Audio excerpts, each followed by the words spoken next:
Hello student, welcome to our YouTube channel commerce proficiency. आज की class में हम कवर करेंगे long run average cost curve, जिसे हम इनवेलप कर्व के नाम से जानते हैं। लास्ट क्लास में हमने लॉन्ग रन कॉस्ट कर्व में कवर किया था long run total cost curve के बारे में। अगर अभी तक आपने लास्ट क्लासेस नहीं देखिए ताकि आपकी स्टडी में कंसिस्टेंसी बनी रहे।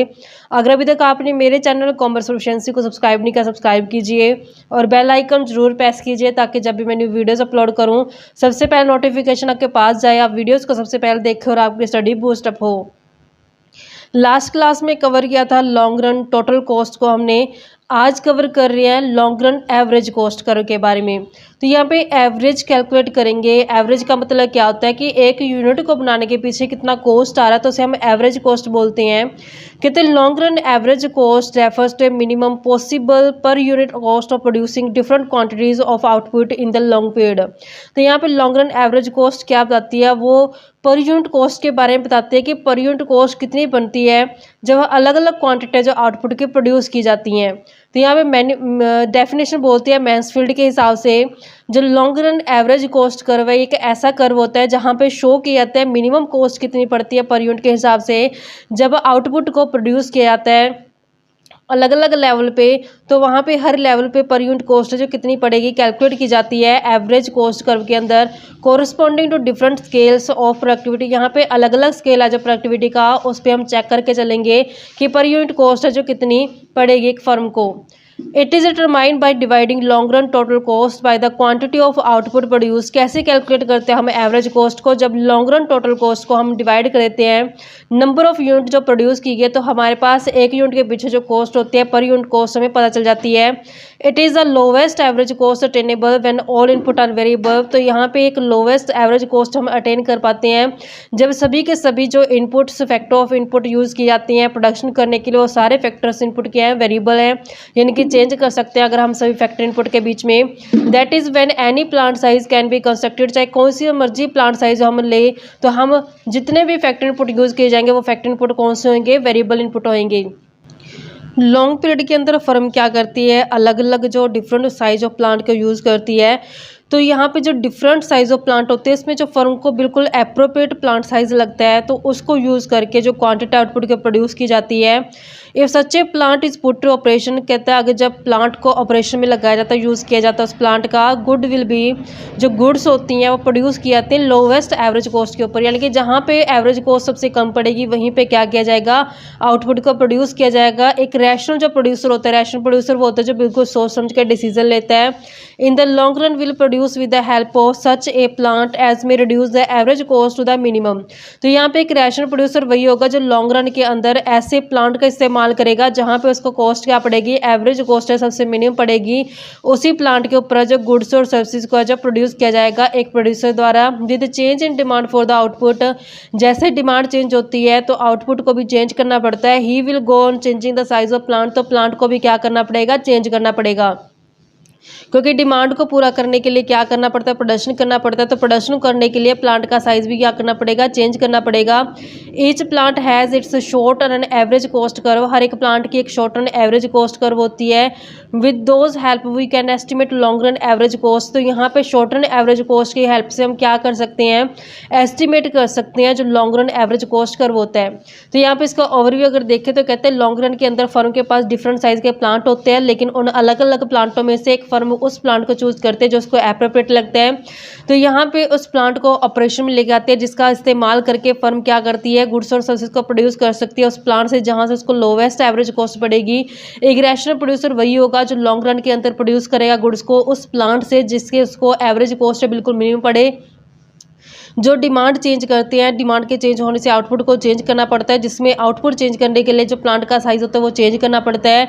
जो short run average cost curve होता है उसकी हेल्प से जो long run average cost curve का जो ड्रॉ किया जाता है, एस्टिमेशन किया जाता है, यानी कि long run average cost curve के बारे में। कहता सपोज करो एक firm can make use of two type of plant. कहता मान लेते हैं एक फर्म के पास दो टाइप के प्लांट हैं। One is a small plant and it's short run average cost curve is short run average cost one. तो मान लेते हैं कि दो प्लांट है फर्म के पास, एक में short run average cost one ले लेते हैं, सेकंड है जो शॉर्ट रन सेकंड है जो लार्ज प्लांट का, वो है short run average cost curve 2, यानी कि शॉर्ट रन एवरेज कॉस्ट 2 है, एक 1 है। दो short run average cost curve का यूज़ करके जो लॉन्ग रन में इस्तेमाल किया जाता है प्रोडक्शन करने के लिए गुड्स और सर्विसेज को। और the two plants the firms can be long run, तो यहाँ पे इन दोनों प्लांटों की हेल्प से फर्म क्या करेगी, लॉन्ग रन के अंदर प्लान करेगी इन्वेस्ट करने के बारे में, उस प्लांट के अंदर इन्वेस्ट करेगी जहाँ से उसको जो प्रॉफिटेबल ज़्यादा लगेगा। अगर हम इसका ओवरव्यू लेना चाहें तो कैसे समझ सकते हैं कि मान लेते हैं फर्म के पास है दो प्लांट है शॉर्ट रन के अंदर। एक स्मॉल प्लांट है जिसमें शॉर्ट रन एवरेज कॉस्ट 1 का नाम दिया है, सेकंड लार्ज प्लांट है जिसमें शॉर्ट रन एवरेज कॉस्ट 2 नाम दिया गया है। तो यहाँ पे दोनों प्लांट का जो इस्तेमाल करके फर्म है जो प्लान करके चलती है लॉन्ग रन के लिए कि किस प्लांट के अंदर जो इन्वेस्ट किया जाए जिससे प्रॉफिटेबल ज़्यादा रहे। तो यहाँ पे इसकी हेल्प से जो दो short run average cost curve की हेल्प से जो फर्म प्लान करती है उस प्लांट के अंदर पैसा लगाना बेटर समझती है, जहाँ पे उसको मिनिमम एवरेज कॉस्ट पड़ेगी दोनों अलग अलग प्लांट पे। जैसे ये एक अलग प्लांट है शॉर्ट रन एवरेज कॉस्ट 1 है, ये 2 है, जहाँ पे मिनिमम कॉस्ट इसकी आ रही है। तो यहाँ पे उसको देखना पड़ेगा कि किस प्लांट के अंदर उसको स्टेबल रहेगा इन्वेस्टमेंट करना, जिससे वो क्या कर सकती है डिफरेंट टाइप की क्वांटिटी का जो प्रोड्यूस कर सकती है। डायग्राम ड्रॉ करते हैं हम, जैसे हमने एग्जांपल लिया था वैसे ही सेम इसको समझते हैं। यहाँ पे हमने ले लेनी है ओ वाई एक्सिस, यहाँ पे हमने ओ वाई एक्सिस को ड्रॉ कर दिया और ये हमारे पास है ओ एक्स एक्सिस। तो ओ एक्स एक्सिस पे हम लेके चलते हैं आउटपुट के लेवल को, आउटपुट को लेके चलते हैं। यहीं पे हमने ओ वाई एक्सिस जो बनाई है तो लेके चलते हैं इसको कॉस्ट को। तो हमने जैसे कि माना था दो हमारे पास शॉर्ट रन के प्लांट हैं जिसमें हमने शॉर्ट रन एवरेज कॉस्ट 1 और शॉर्ट रन एवरेज कॉस्ट 2 है जो ड्रॉ करना है। तो मान लेते हैं कि जो फर्स्ट प्लांट है जो इस तरीके से हमारे पास आता है, ये हमारे पास short run average cost curve बन जाएगा फर्स्ट। तो ये हमारे पास short run average cost curve है जो बन जाएगा फर्स्ट प्लांट से, ये इसका मिनिमम पॉइंट है। ऐसे ही हमने second short run average cost curve जो सेकंड ड्रॉ कर देना है। इस तरीके से हमारे पास जो second short run average cost curve चला गया, यहाँ पे short run average cost curve जो सेकंड है तो यहाँ पे इसका मिनिमम पॉइंट आता है। तो अगर मैं इन दोनों पॉइंट्स के मिनिमम पॉइंट्स को मर्ज कर देती हूँ इस तरीके से, तो हमारे पास क्या बन जाएगा, long run average cost curve जो इस तरीके से बन जाएगा। तो ये हमारे पास long run average cost curve जो ड्रॉ कर दिया गया है। तो ये हमारे पास short run average cost curve 1 छोटा प्लांट, बड़ा प्लांट है जो शॉर्ट रन एवरेज कॉस्ट 2। तो यहाँ पे हमने मिनिमम पॉइंट से इसकी लाइन ड्रॉ करनी है। देखते हैं कि फर्स्ट प्लांट का इस्तेमाल करके कितना आउटपुट प्रोड्यूस किया जाता है, सेकंड प्लांट का इस्तेमाल करके जो कितना आउटपुट है जो प्रोड्यूस किया जा सकता है फर्म द्वारा। तो यहाँ पे अगर फर्म फर्स्ट प्लांट का इस्तेमाल करती है तो यहाँ पे उसको मिनिमम कॉस्ट पड़ेगी जहाँ पे उसने ओ के क्वान्टिटी जो प्रोड्यूस कर लेनी है। अगर आउटपुट को बढ़ाना चाहते तो कौन सा प्लांट यूज़ करना पड़ेगा उसको, सेकंड प्लांट, क्योंकि सेकंड प्लांट की मिनिमम जो क्वांटिटी मिनिमम जो कॉस्ट आती है वो कहाँ बनती है, यहाँ बनती है। तो यहाँ पे अगर आउटपुट बढ़ाना है तो OQ2 करना है, OQ से OQ2 करना है, तो हमें प्लांट है जो बड़ा प्लांट यूज़ करना पड़ेगा प्रोड्यूसर को, जो कि शॉर्ट रन एवरेज कॉस्ट 2 है। अगर मान लेते हैं कि फर्म क्या कर रही है, ओ के क्वांटिटी को प्रोड्यूस कर रही है फर्स्ट प्लांट का यूज़ करके, तो उसको मिनिमम कॉस्ट पड़ रही है। अगर यही क्वांटिटी सेकंड प्लांट का यूज़ करके करना चाहते तो क्या होगा, फर्म को कॉस्ट है जो यहाँ से लेकर के यहाँ तक बढ़ जाएगा कि सेकंड प्लांट की जो यहाँ तक जा रही है कॉस्ट, जबकि फर्स्ट प्लांट की मिनिमम कॉस्ट कहाँ है, यहाँ तक का। तो यहाँ पे ये कॉस्ट क्या हो जाएगी, फर्म को एक्स्ट्रा पड़ेगी। इसी कारण से फर्म को बेटर रहेगा कि अगर क्वांटिटी ओ के प्रोड्यूस करने तो फर्स्ट प्लांट का जो यूज़ करके फर्म को प्रोड्यूस करनी चाहिए।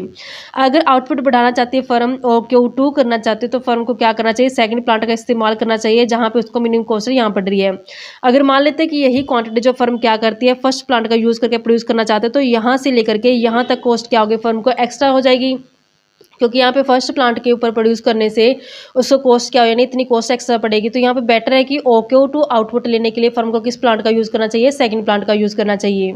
इस तरीके से बच्चे कंसेप्ट बनता था। नेक्स्ट कवर करते हैं इसका इन्वेलप कर्व।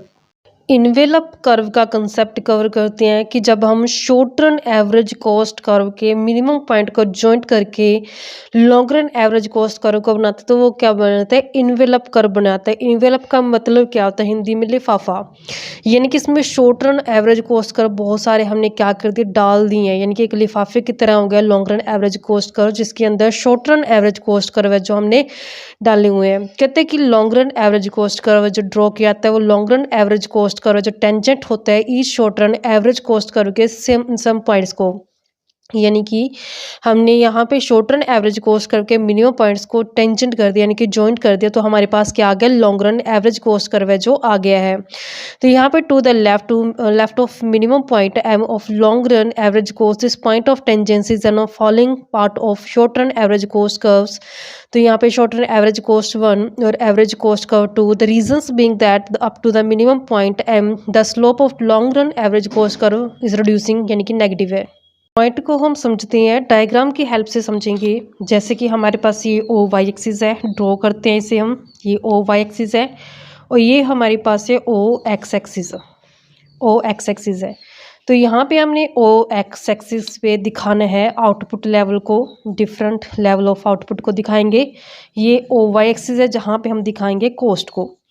तो यहाँ पे अलग अलग short run average cost curve के मिनिमम पॉइंट को ज्वाइंट करके हमने long run average cost curve को जो ड्रॉ कर देना है। ले लेते हैं, हमारे पास फर्स्ट एवरेज कॉस्ट कर्व है, short run average cost curve first है। ये हमारे पास short run average cost curve है जो सेकंड का है। ऐसे ये हमारे पास short run average cost curve है जो थर्ड है। Short run average cost curve fourth है। Short run average cost curve है जो फोर्थ, 1 2 3 4 और ये 5 हो जाएगा बच्चों। इनके मिनिमम पॉइंट्स को ज्वाइंट करके अब हम क्या करेंगे, लॉन्ग रन जो एवरेज कॉस्ट कर्व उसको ड्रॉ किया जाएगा। तो इस तरीके से हमने एक टेंजेंट लाइन ड्रॉ कर देनी है जो इनके मिनिमम पॉइंट्स को ज्वाइंट करता हुआ आएगा, मिनिमम पॉइंट्स को ज्वाइंट करता आएगा। तो इस तरीके से हमने एक लाइन है जो ड्रॉ कर देनी, ये बनेगा long run average cost curve. तो इनके पॉइंट्स को जब हम ज्वाइंट करते हैं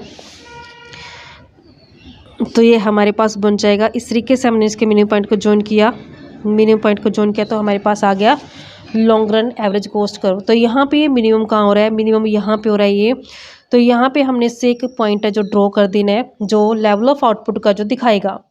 तो हमने देखा यहाँ से यहाँ तक हमारे पास एवरेज कॉस्ट कर्व क्या हो रहा है, डाउन जा रहा है, कम होता जा रही है जो हमारे पास एवरेज कॉस्ट कर्व है। फिर उसके बाद क्या हो कि बढ़नी शुरू हो गई है एवरेज कॉस्ट कर्व। उसने यही पॉइंट हमें बोला कि जो फर्स्ट दो हमारे पास short run average cost curve है वहाँ तक हमारे पास long run average cost curve क्या हो रहा है, डाउन जा रहा है। तो जो ये वर्डिंग हमने पढ़ी थी बुक में, तो यही कह रही है हमें।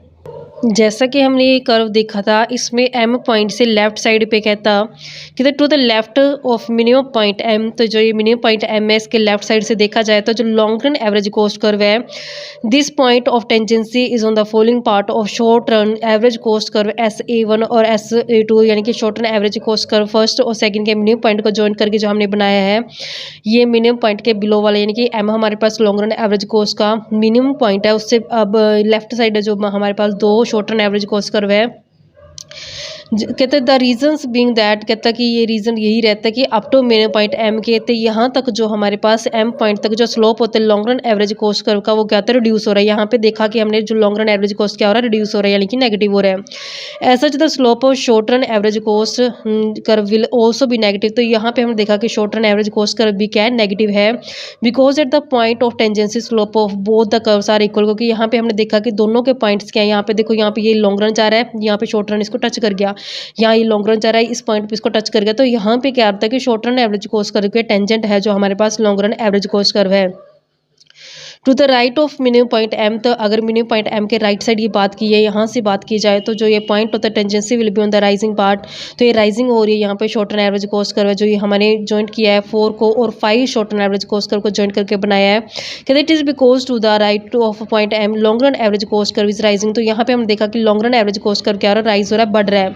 ऐसा इसलिए होता है, कहता है क्योंकि जो राइट है पॉइंट एम के long run average cost curve is rising at point M long run minimum average cost and short run minimum average cost are equal to each other. कहते हैं कि एम पॉइंट के अंदर क्या है, यहाँ पे देखा कि हमने ये short run average cost curve का मिनिमम पॉइंट है और यही हमारे पास long run average cost curve का क्या है, मिनिमम पॉइंट है। यानी कि इससे पहले वाला जो एरिया देखा जाए तो उसमें हमारे पास देखा कि long run average cost curve कम हो रहा है, यहाँ पे मिनिमम होने के बाद long run average cost curve क्या हो रहा है, बढ़ रहा है। डेफिनेशन कहते हैं यहाँ पे हॉलैंड के हिसाब से, कहता है हॉलैंड कहते हैं, कहता है जो लोएस्ट पॉइंट है each short run average cost curve का, however may not be at the point of tangency with the long run average cost curve. The lowest point of short run average cost curve is tangent to long run average cost curve only at the lowest point of the long run average cost curve। जो different names use किए जाते हैं यहाँ पे इस curve के लिए, long run average cost curve के लिए, वो आता है एक तो इन्वेलप कर्व। इन्वेलप कर्व इसलिए बोला गया क्योंकि इसमें long run average cost curve के अंदर क्या होता है, short run average cost curve को जो डाला होता है इस कारण से जो long run average cost curve को क्या नाम दिया गया, इन्वेलप कर्व नाम दिया गया है। कहते it is the an envelope curve because it enclose all short run average cost curve, क्योंकि इसके अंदर कौन शामिल किए गए हैं, short run average cost curve का जो शामिल किया गया है। It imply that average cost in the long run can not exceed short run average cost. तो यहाँ पे जो long run average cost curve होगी वो short run average cost curve से ज़्यादा नहीं हो सकती, क्योंकि हमने short run average cost curve के मिनिमम पॉइंट को ज्वाइन करके क्या किया, long run average cost curve को जो ड्रॉन किया है। Since in the long run individuality factors can be use to their full capacity, जो लॉन्ग रन होता है उसमें जो फैक्टर इंडिविजुअल होते हैं जिनको डिवाइड नहीं कर सकते, तो लॉन्ग रन के अंदर हमें ये बेनिफिशियल रहता है कि उसकी फुल कैपेसिटी तक का जो इस्तेमाल किया जा सकता है।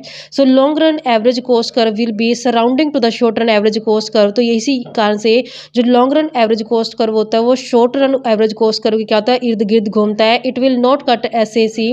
तो ये जो long run average cost curve होता है ये short run average cost curve को कट नहीं करता and rise upward. It will not cut short run average cost curves and rise upward, यानी कि एक तो ये शॉर्ट रन एवरेज कॉस्ट से ज़्यादा नहीं हो सकता, दूसरा long run average cost curve जो short run average cost curve जो कट भी नहीं करता। नेक्स्ट नेम आता है इसका प्लानिंग कर्व। कहते हैं जो long run average cost curve होता है इसको हम प्लानिंग कर्व के नाम से बोलते हैं। With the help of this curve a firms can plan as to which plant it should use to produce different quantity of output. यहाँ पे प्लानिंग कर्व इसलिए बोला गया क्योंकि इसका इस्तेमाल करके फर्म क्या करती है, डिसाइड करती है कि डिफरेंट क्वांटिटी ऑफ आउटपुट का प्रोड्यूस करने के लिए कौन से प्लांट का इस्तेमाल किया जाए, so that production is obtain at a minimum cost, जिससे प्रोडक्शन क्या हो मिनिमम कॉस्ट को ऑब्टेन कर सके, यानी कि अलग अलग क्वांटिटी को प्रोड्यूस करना। तो यहाँ पे देखा जाएगा, प्लान किया जाएगा कि किस प्लांट का इस्तेमाल करके जो फर्म को अलग अलग क्वांटिटी प्रोड्यूस करनी चाहिए आउटपुट की, जहाँ से उसको मिनिमम कॉस्ट से जो आए।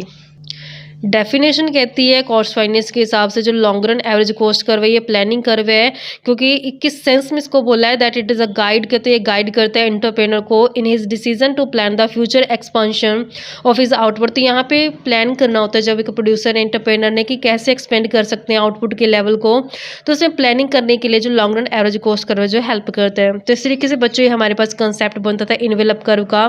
नेक्स्ट क्लास में हम कर्व कवर करेंगे कि जो ये कर्व है यू शेप क्यों रहता है। ऐसी रेगुलर क्लासेस देखने के लिए आप मेरे चैनल कॉमर्स प्रोफिशिएंसी को सब्सक्राइब, लाइक को शेयर करें, बेल आइकन जरूर प्रेस करें ताकि जब भी मैं न्यू वीडियोस अपलोड करूं सबसे पहले नोटिफिकेशन के पास जाए, आप वीडियोस को सबसे पहले देखें और आपकी स्टडी बूस्टअप हो।